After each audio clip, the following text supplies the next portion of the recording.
Evangelho segundo Mateus, capítulo 9. Nós vamos ler do verso 9 ao verso de número 13. Mateus 9, verso 9 ao 13. Assim diz a palavra do Senhor. Partindo Jesus dali, viu um homem chamado Mateus sentado na coletoria e disse: Segue-me. Ele se levantou e o seguiu. E sucedeu que, estando ele em casa, à mesa, muitos publicanos e pecadores vieram e tomaram lugar com Jesus e seus discípulos. Ora, vendo isso, os fariseus perguntavam aos discípulos: Por que come o vosso mestre com os publicanos e pecadores? Mas Jesus, ouvindo isto, disse: Os sãos não precisam de médicos, e sim os doentes. Ide, porém, e aprendei o que significa: misericórdia quero e não holocaustos, pois não vim chamar justos, e sim pecadores ao arrependimento. Senhor, mais uma vez entramos na presença do Senhor, nesse dia do Senhor, em oração ao Senhor, e nesse momento clamamos a pessoa do Teu Espírito Santo, que habita em nós, abra o nosso entendimento, o nosso coração, a compreensão da palavra do Senhor. Peço ao Senhor, Santo Espírito, que ajude-me a anunciar a palavra do Senhor, a trazer à Tua igreja a palavra do Senhor. O meditado no meu coração, as palavras dos meus lábios lhe sejam agradáveis. Que o Senhor ajude-me diante da necessidade que tenho nas minhas fraquezas. E que no nome do Senhor Jesus, o Senhor seja glorificado, exaltado para a Tua glória. Amém. Veja bem, eu não sei quantos têm aí a Bíblia com esse texto dividido. Alguns apresentam o versículo 9 aparentemente separado do versículo 10. Isso muitas vezes gera um pouco de, como eu já disse, gera um pouco de confusão nas pessoas, ou até faz uma separação. É como se tivesse terminado um pensamento, um raciocínio, e agora fosse começar outro. No entanto, aqui entendemos ser o mais correto fazer essa leitura do versículo 9 ao versículo 13. Por quê? Porque entendemos que Mateus está trazendo aqui um raciocínio. A intenção dele, como já foi dito, é apresentar à igreja princípios doutrinários do Senhor para o fortalecimento da igreja, de maneira que ela venha a sofrer, venha a suportar os sofrimentos e as perseguições que ela estava ali a viver. Atos capítulo 14, como nós já lemos hoje, mostra justamente Paulo, mesmo depois de ter tido quase por morto, indo às igrejas, anunciando o que Deus fez, buscando fortalecer a fé dos irmãos para suportarem a perseguição. Então Mateus, nesse mesmo contexto, anuncia à igreja doutrinas do Senhor, fortalecendo-as para que suportassem as lutas e as perseguições e mantivessem firmes no Senhor. Então o que nós temos visto no Evangelho? A apresentação do Messias prometido, que é o Rei. Ele veio instituir o seu reino. Ele é o Cristo, que anunciou no monte a sua lei, que iniciou a sua batalha escatológica contra a serpente no deserto, demonstrando a sua autoridade, até que em outro momento, a serpente ou Satanás, ele vem se levantar mais uma vez contra o Senhor. É quando ele entra em Judas. E Judas então vai levar os soldados ao jardim para que Jesus então fosse preso. E na cruz, sendo crucificado, entendemos que de alguma forma Satanás ele pensa estar ali vencendo, acabando com a vida de Jesus. No entanto, ali de fato foi o fim dele. Mateus anuncia-nos tudo isso. E neste capítulo 8 e 9, que nós estamos a ver agora, percebemos que ele faz como que uma sequência demonstrando a grandeza do nosso Senhor, né? E hoje, aqui nesses versos, nós vamos perceber o quê? O chamado do Senhor, a voz do Senhor. Porque há aqui um chamado. O Senhor chama. E qual é a característica desse chamado? É isso especificamente que entendemos Mateus querer nos trazer aqui. Nós podemos perceber isso de que maneira? Primeiro, vendo que o próprio Mateus, ele ouve esse chamado, e esse chamado ele tem uma autoridade tão profunda que ele se torna irresistível. Veja bem, Mateus, versículo de número 9, ele primeiro se apresenta, né, dizendo, partindo Jesus dali, viu um homem chamado Mateus sentado na coletoria e disse-lhe, segue-me. Ele se levantou e o seguiu. Segue-me, né, versículo de número 9. Mateus, que também é chamado de Levi, ele estava sentado na coletoria, tá? A coletoria era o local onde ele trabalhava. Ele era um publicano. E o que o publicano fazia? Cobrava impostos. Então, Mateus era um homem que tinha uma profissão muito lucrativa. Por quê? Porque os cobradores de impostos, os publicanos, eram pessoas que de fato tinham bom poder aquisitivo. Ele então era um homem de posses, era um homem rico. No entanto, o Senhor diz, segue-me. E a palavra diz que ele se levanta e segue o Senhor Jesus. Veja, a voz que diz a Mateus, segue-me, é a mesma voz que diz ao leproso, quero, fica limpo. É a mesma voz que diz ao centurião, né, vá, porque está curado, né? Seja feito conforme a sua fé, diz ao centurião. É a mesma voz que diz aos discípulos, né? Quando estavam ali a mesma voz que diz aos discípulos que pretendia ao discípulo que pretendia enterrar o seu pai. É a mesma voz que disse àquele discípulo que queria enterrar o pai, segue-me. Então ele o seguiu. É a mesma voz que diz à tempestade, acalma, e a tempestade se acalmou.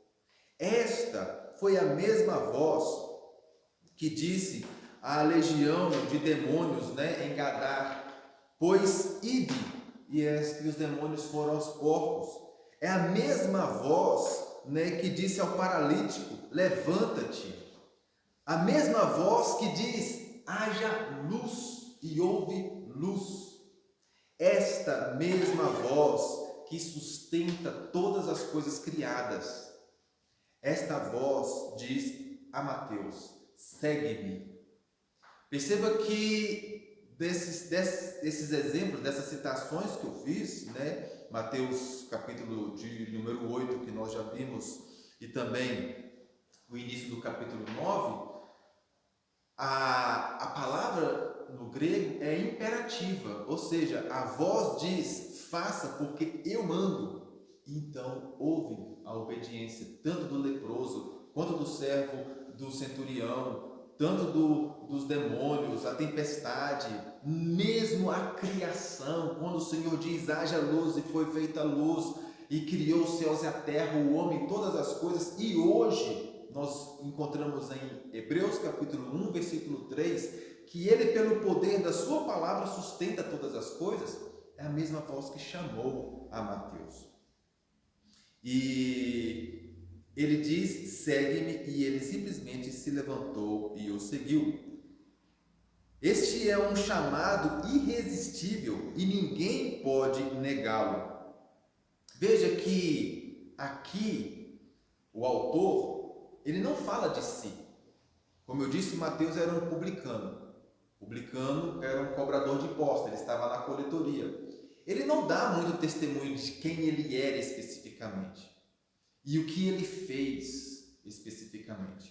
No entanto, Lucas, capítulo de número 5, não precisa abrir lá, Lucas capítulo de número 5, versículo 28, Lucas vai relatar o mesmo acontecimento. E ele vai dizer o seguinte, que ele se levanta, né? Mateus se levantou, deixou tudo e o seguiu. Então veja, Mateus, ele traz uma renúncia, ele renuncia a algo. E o que ele renunciou? Toda aquela o seu ofício, o seu trabalho, a sua riqueza. Por quê? Porque veja bem, diferente do povo da região de Gadá, que preferiu os porcos e que não clamaram ao Senhor, dizendo: Senhor, fique conosco, liberte, os endemoniados, cure os nossos enfermos, esteja conosco. Aquele povo preferiu a sua riqueza, os seus porcos, do que a presença do Senhor. Já Mateus, ele deixa tudo e segue ao Senhor. Ele renuncia aquilo que ele tinha e vai então seguir ao Senhor. Veja que esse chamado, por quê? Porque o Senhor chama, esse chamado, ele é algo de fato irresistível.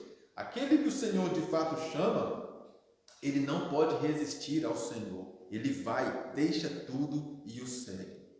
E logo depois, então, versículo de número 10, acompanhe, nós temos o reconhecimento. Mateus, ele se coloca na condição de pecador. Veja, e sucedeu que, estando ele em casa, à mesa, muitos publicanos e pecadores vieram e tomaram lugar com Jesus e seus discípulos.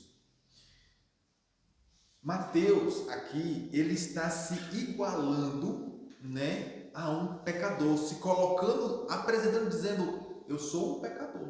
Por quê?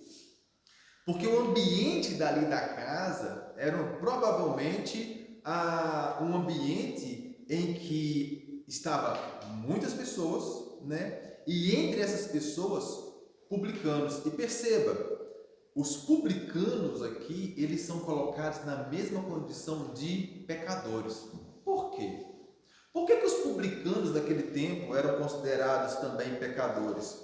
Porque os próprios religiosos, eles tinham os publicanos como os piores traidores da nação. Por que os publicanos, os cobradores de impostos, eram tidos como pecadores? Porque eles eram homens judeus que se entregaram em busca de riquezas para trabalhar para o Império Romano. Eles cobravam impostos para o Império Romano. E eles cobravam impostos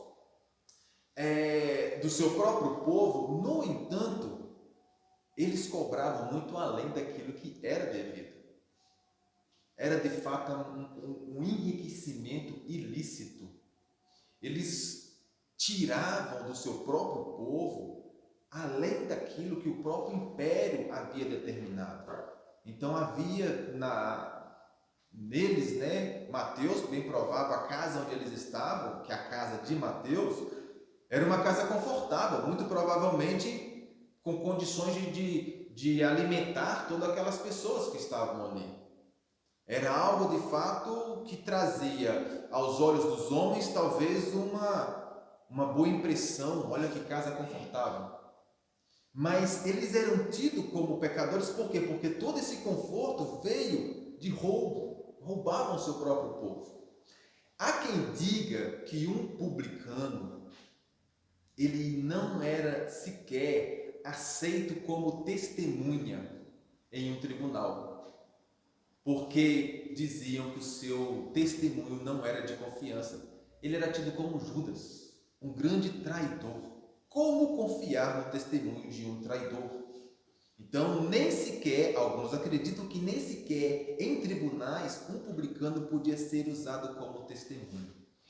Veja, isso fica claro para a gente que, por quê?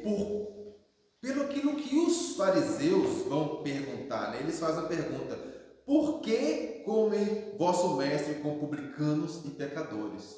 Então, aqui ele está igualando, ele está colocando na mesma condição os publicanos e pecadores. Agora veja bem, por que é que os fariseus, os religiosos, fizeram esse questionamento? Porque de fato a palavra do Senhor nos diz que nós não devemos compactuar, nós não devemos estar relacionados com os pecadores. Isso é fato. Quando nós observamos isso, nós encontramos na palavra do Senhor, 1 Coríntios capítulo 15, versículo 33, por exemplo, Paulo afirma que não devemos nos enganar. As más conversações corrompem os bons costumes. Veja, 1 Coríntios capítulo 15, versículo 33, Paulo dizendo ao povo, em um contexto em que o povo estava ali sendo contaminado por falsos ensinos, Paulo disse, olha, não vos deixe enganar, as más conversações corrompem os bons costumes.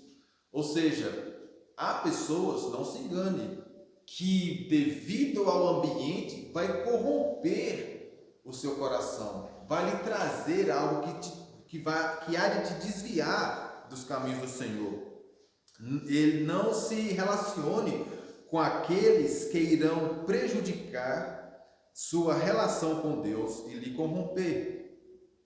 O Salmo de número 1, verso 1 a 2 diz o quê? O verso diz, bem-aventurado o homem que não anda no conselho dos ímpios, que não se detém no caminho dos pecadores e nem se assenta na roda dos escarnecedores. Então veja, a palavra de fato, aqui no Salmo, é bem clara quando nos diz que nós não devemos andar nem no caminho, no conselho dos ímpios, nem se deter no caminho dos pecadores e nem se assentar na roda dos escarnecedores. Então, de alguma forma, os religiosos tinham isso em mente. No entanto, o que nos ensina então as Escrituras para que nós possamos perceber que Jesus não está aqui cometendo pecado? O próprio Paulo, e agora eu gostaria que sim, abrisse comigo em 1 Coríntios capítulo 5. 1 Coríntios capítulo 5, versículo de número 9 em diante. Jesus estava sendo criticado pelos fariseus, porque ele estava ali na casa de um pecador, um publicano, juntamente com vários outros pecadores, porque ali havia outros publicanos, então, e diversas pessoas, e no meio deles Jesus e seus discípulos. E ele então é acusado de estar ali, com aqueles homens, comendo com aqueles homens. Então, o que nos diz Paulo? 1 Coríntios, capítulo 5. Esse texto já é claro para nos mostrar que não é o fato de você estar à mesa com esses homens. No entanto, há sim uma mesa em que nós não devemos participar. Veja, versículo de número 9, 1 Coríntios 5, 9. Já em carta vos escrevi que não vos associeis com os impuros. Refiro-me com isso não propriamente aos impuros deste mundo, ou aos avarentos, ou roubadores, ou idólatras, pois neste caso terias de sair do mundo. Veja, Paulo está dizendo que nós não devemos associar-nos com os impuros. Mas espera lá, quem são os impuros? Os ímpios. Paulo está dizendo, não são esses que eu estou dizendo. Porque se você não fosse se relacionar com os ímpios, de estar entre eles, teria que sair desse mundo. Então, de quem ele está falando? Versículo 11. Mas agora vos escrevo que não vos associeis com alguém que, dizendo ser irmão, for impuro, ou avarento, ou idólatra, ou maldizente, ou beberrão, ou roubador, com este tal nem ainda com mais. Pois com que direito haveis de julgar os de fora? Não julgai vós os de dentro? Os de fora, porém, Deus os julgará. Expulsai, pois, de entre vós o malfeitor. Então veja que a palavra do Senhor nos diz que com quem nós não devemos sentar à mesa não é com um descrente. Porque como eu vou anunciar o Evangelho se eu não estiver no meio de um descrente? Como é que eu vou anunciar ao descrente o Evangelho se eu não estiver ali com ele? Veja, a Bíblia nos proíbe no que diz respeito a pactuar com o descrente, no sentido de pecar juntamente com ele. Mas de estar no meio dele, a Bíblia não nos proíbe, porque se fosse assim, de fato a gente tinha que se converter e o Espírito de Deus logo nos matava para irmos ao céu. No entanto, quem anunciaria aos próximos? Como a pessoa conheceria o Evangelho, se não pela boca da igreja? Mas aqui a Bíblia está nos dizendo que nós não devemos sequer comer ou estar juntos, ou seja, ter comunhão. O comer aqui eu entendo que é muito mais do que um sentar à mesa para um almoço. Eu entendo aqui que o comer está mais relacionado com comunhão. Por quê? Porque na última ceia o Senhor demonstra aquela questão do molhar o pão e entregar, no sentido de ter ali a questão da comunhão. Então aqui não está dizendo que, olha, com alguém que se diz ser crente, mas que vive em pecado, não coma, né, no sentido de até ir na casa daquela pessoa. A não ser que, de fato, aquela pessoa, se dizendo ser crente, demonstra uma vida completamente inapropriada, como o texto apresenta aqui. E aí, para que esta pessoa até seja disciplinada, identificada ou de alguma forma corrigida, como o texto bem claro diz, né, para que ela seja julgada e apresentada a sua falha, aí sim, com esta eu não devo sequer sentar à mesa para comer. Então perceba, Jesus não estava cometendo pecado, de forma nenhuma. Não há como atribuir ao Senhor Jesus Cristo isso. Por quê? Volta comigo então em Mateus, porque nós vamos perceber que o estar ali com aqueles homens era justamente para que o Senhor pudesse realizar a sua missão, para justamente aquilo que ele foi, que ele encarnou-se para trazer ao seu povo salvação. Veja, o chamado eficaz, ele leva ao arrependimento. Versículo de número 12, então, nós percebemos no final, versículo 11, tem a pergunta dos fariseus. No entanto, no versículo 12, o Senhor diz: mas Jesus, ouvindo, disse: os cães não precisam de médicos, e sim os doentes. Ide, porém, e aprendei o que significa misericórdia quero e não holocaustos, pois não vim chamar justos e sim pecadores ao arrependimento. Veja, primeira coisa que nós vemos aqui, o Senhor Jesus fazendo uma relação de palavras. Ele diz, os sãos. Quem são os sãos? Aqueles que não estão enfermos. Se não está enfermo, não precisa de médico. E os doentes? Bom, se está doente, necessita de um médico. Então veja, ele vai fazer essa relação com o quê? Com a questão de justos e com a questão de pecadores. Veja no final do versículo 13, pois não vim chamar justos os justos. É a relação que ele faz com os sãos, mas sim pecadores, a relação que ele faz com os doentes. Ele está dizendo isso para os fariseus. Os fariseus, aqueles homens religiosos que entendiam ser totalmente merecedores das bênçãos de Deus. Então veja, ele diz, ide porém e aprendei o que significa. Quando ele fala aprendei, ele está dando uma ordem. No entanto, nós vamos ver na continuação do Evangelho que esses homens não atentam à ordem do Senhor Jesus. Por mais que o Senhor Jesus esteja dando uma ordem, eles não a obedecem. É diferente. Mateus foi chamado, ele logo seguiu. Jesus dá uma ordem aos fariseus, ele não obedece. Por quê? Nós vamos perceber. E ele chama os homens a entender o que? Misericórdia quero e não holocaustos. Esse texto, da própria palavra do Senhor Jesus, é uma referência do Antigo Testamento do livro de Oséias. Então, eu gostaria que você abrisse a sua Bíblia agora no livro de Oséias. Oséias é um dos últimos profetas. Então, está um pouquinho aí para trás no Antigo Testamento, não muito longe do Evangelho segundo Mateus. Oséias, capítulo de número 5, para a gente poder compreender. Oséias, capítulo 5. Um pouquinho antes, não tão pouquinho, você vai encontrar o livro de Oséias, e capítulo de número 5.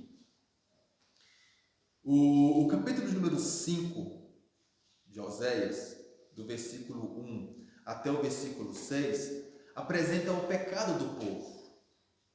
Ele vai apresentar aí a questão daquilo que o povo tem cometido. No capítulo de número 5, versículo 3, por exemplo, ele vai dizer: conheço a Efraim e a Israel, não me está oculto, porque agora te tens prostituído, ó Efraim, e Israel está contaminado. Ele vai apresentar aqui o pecado do povo.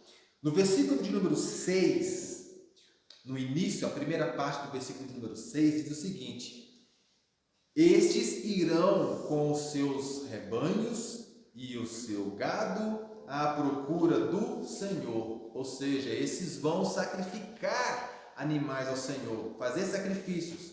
Mas veja a segunda parte do versículo: porém não o acharão, ele se retirou deles. Do versículo 6, essa parte até o versículo 12, então há uma consequência do pecado do povo. O povo então pecou, veja o versículo 9: Efraim tornar-se-á assolação no dia do castigo. Entre as tribos de Israel tornei conhecido o que se cumprirá. E no versículo 11: Efraim está oprimido e quebrantado pelo castigo, porque foi do seu agrado andar após a vaidade. Então o Senhor vai apresentar justamente aqui toda a consequência do pecado do povo.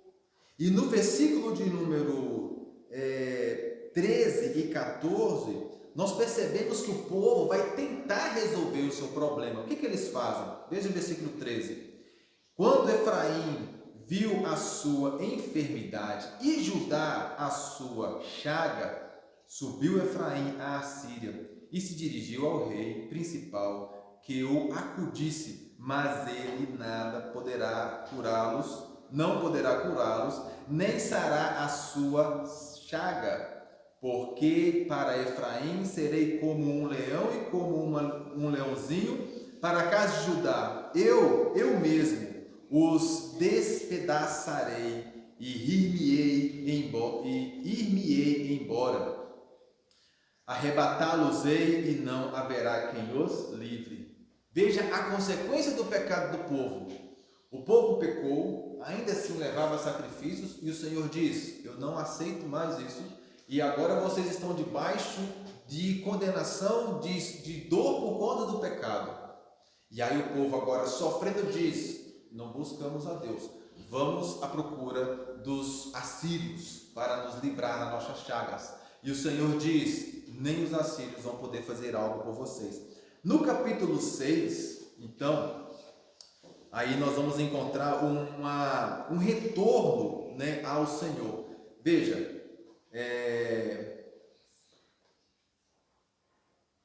no final do versículo 15 ainda, versículo 15, capítulo 3, 15, no finalzinho, diz assim: estando eles, né, o povo, angustiados, cedo me buscarão, dizendo, e aí então entra o capítulo 6, vinde e tornemo-nos para o Senhor, porque Ele nos despedaçou e nos sarará.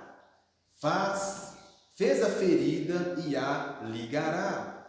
Depois de 2 dias nos revigorará. Ao terceiro dia nos levantará e viveremos dias diante dele. Veja, o povo então, diante daquela angústia, diz: olha, vamos buscar o Senhor, porque Ele nos fez isso e Ele vai resolver o problema. Nós vamos buscá-lo e no terceiro dia Ele já estará então conosco e nós vamos servi-lo. Versículo 3: conheçamos e prossigamos em conhecer ao Senhor, como a alva, a sua vinda é certa, e Ele descerá sobre nós como chuva seródia, que rega a terra. E aqui ele vai apresentar essas palavras, dizendo o quê? Busquemos ao Senhor. Por quê? Porque Ele vai resolver o nosso problema. Vamos atrás do Senhor. Por quê? Porque Ele de fato nos ajudará. E aí, no versículo de número 4 até o versículo de número 11, nós temos essa questão da resposta dessa religiosidade. Por quê? Porque o povo quer buscar ao Senhor para resolver o seu problema, não devido ao seu quebrantamento. Veja, a partir do versículo 5. Por isso, os abati por meio dos profetas, pela palavra da minha boca os matei, e os meus juízos serão como a luz, pois misericórdia quero e não sacrifício, e o conhecimento de Deus mais do que holocaustos. É justamente o texto que o Senhor Jesus Cristo apresentou. Mas por que o Senhor está dizendo isso? Porque o povo estava sacrificando ao Senhor, esperando que o Senhor lhe desse de volta aquilo que o Senhor mesmo havia tirado. Mas como o Senhor estava fazendo, como o povo estava fazendo isso? Perceba, o povo estava cometendo pecado, em vida de pecado, matando, por exemplo, vidas inocentes. Há uma acusação aqui contra o homicídio. Eles levavam ao tribunal pessoas e de forma injusta as julgavam, ou seja, o povo estava cheio de pecado. E é como se nas mãos deles estivessem o sangue inocente, aquelas mesmas mãos cobertas com sangue inocente estavam sacrificando o animal para o Senhor. O Senhor estava dizendo: eu não agrado desse sacrifício. Misericórdia quero e não esse tipo de holocaustos. Temor do Senhor para com o órfão, para com a viúva, julgamentos corretos, abandono de pecado, mudança de vida. Isto sim, esta é a obra, não sacrifícios. Não quero apenas esse derramamento de sangue. E é justamente isto que o Senhor Jesus, agora volta comigo em Mateus capítulo de número 9, o Senhor Jesus apresenta aos fariseus. Por quê? Porque conhecendo os fariseus, nós sabemos que eles vivem essa vida de religiosidade, né? O próprio Senhor Jesus, Mateus capítulo 5, versículo 20, quando ele diz para os seus discípulos e os demais que estavam ali ao pé do monte, ao ouvir o sermão, ele diz: se a vossa justiça não exceder em muito a dos escribas e fariseus, jamais entrareis no reino dos céus. Eles viviam aquela religiosidade. Os fariseus tinham essa vida de religiosidade, de realizar as obras, de fazer sacrifício, e entendendo que devido às suas obras o Senhor os abençoaria, que eles eram justos e bons devido àquilo que faziam. A busca pela obediência à lei era algo que eles tinham não como uma questão de gratidão e amor ao Senhor, mas como uma vaidade em alcançar riquezas dessa terra. Então, o que o Senhor está mostrando para eles é: essa religiosidade não me agrada. Religiosos normalmente buscam a Deus por medo da punição do Senhor. Religiosos buscam a Deus com medo de que o Senhor possa vir a lhes trazer sofrimento bem como pode vir a lhes tirar salvação. Aquela ideia da perda da salvação é uma ideia que muitas vezes gera no nosso coração uma busca, uma prática religiosa. Por quê? Porque eu preciso fazer, porque do contrário o Senhor vai me tirar. Eu tenho medo de perder. Nós sabemos que nós não perdemos aquilo que o Senhor nos dá, porque Ele garante nos preservar. Uma vez que Ele nos chama, Ele não nos tira mais dessa bênção. Então veja, o Senhor está colocando justamente isso. E uma outra questão, quando são os religiosos, quando são contrariados, sempre buscam culpados. E uma das vezes, o culpado pode vir a ser Deus. Porque a coisa não tão bem. Eu sou tão crente, faço tudo certinho, Estão aqui os homens, mas deu algo de errado. Ai, Senhor, alguma coisa está errada com o Senhor, porque comigo está tudo certo. Veja, versículos de número 13, nós vemos quando o Senhor Jesus então diz: pois não vim chamar justos e sim pecadores ao arrependimento. Justos está relacionado aqui, como eu disse, com os que estão sãos, os que não estão doentes, E isso não quer dizer que os fariseus eram homens verdadeiramente justos, porque os fariseus também necessitavam do Senhor. Mas perceba, os fariseus, que ali pecadores, se achavam saudáveis, diferente dos que de fato arrependidos encontravam-se como doentes. Veja a diferença. Os fariseus se colocavam como: eu não preciso, eu não tenho necessidade. Por quê? Porque eu já faço por mim, o Senhor me abençoa. Eu não cometo pecado, eu não sou um pecador.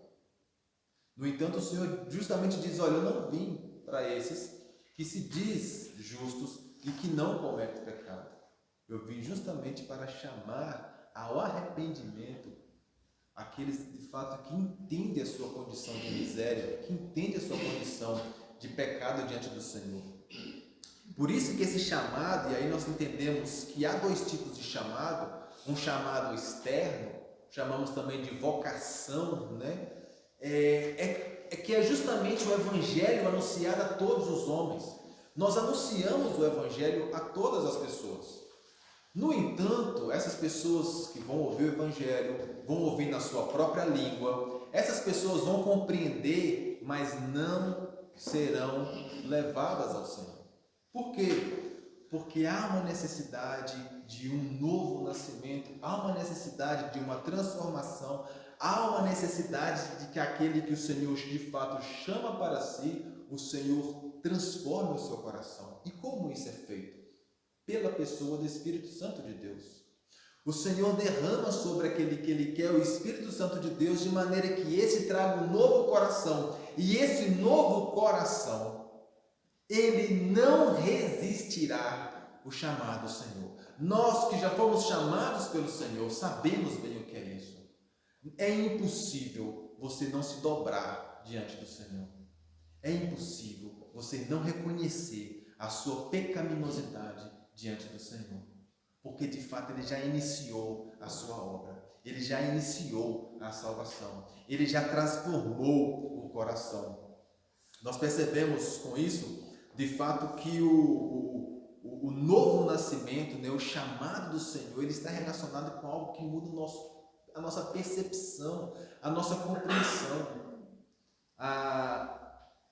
Na sua Bíblia, provavelmente, você vai encontrar entre chave a palavra ao arrependimento. Por quê? Porque nem todos os textos de Mateus encontram-se isso. No entanto, em Lucas, isso está bem claro, esse chamado ao arrependimento. Porque o que o Senhor está trazendo é justamente isso. Ele chama esta voz, a mesma voz que diz haja luz, a mesma voz que diz seja curado, a mesma voz que diz ao tempo pare, a voz que chama. E esse chamado irresistível e eficaz, ele não é resistido porque ele já muda o nosso coração pelo poder do próprio Deus. A salvação é do Senhor. Somente Deus pode perdoar pecados. Nós vimos logo no domingo passado o texto anterior acerca do perdão dos pecados. E esse perdão de pecado, e aí perceba aquilo que eu digo, que Mateus está fazendo como se fosse uma escada, né? Demonstrando passo a passo a grandeza do nosso Senhor Jesus Cristo. Aqui ele já vai mostrar que não apenas perdão de pecados, mas o Senhor traz a salvação. O Senhor traz de fato àqueles a que ele chama a participação com ele no reino do Senhor. Assim eu concluo dizendo que, primeiro, se nós temos de alguma forma lutado contra algum tipo de pecado, e isso tem muito nos perturbado, entretanto alguém diz para nós que nós estamos assim por depressão, por problemas, por angústias, e de alguma forma procuramos médicos ou medicamentos para nos ajudar, saiba que vamos continuar enfermos. Porque a única forma de curar um coração doente devido ao pecado é mediante arrependimento e confissão. Quando nós confessamos o nosso pecado, Ele é fiel e justo para nos perdoar de todos os pecados e nos purificar. De maneira que, se vivemos, cometendo o pecado diante do Senhor e estamos enfermos, a única forma de cura é arrependimento e confissão. Medicamento e médico nenhum pode fazer qualquer coisa por nós, porque é uma doença espiritual, não física.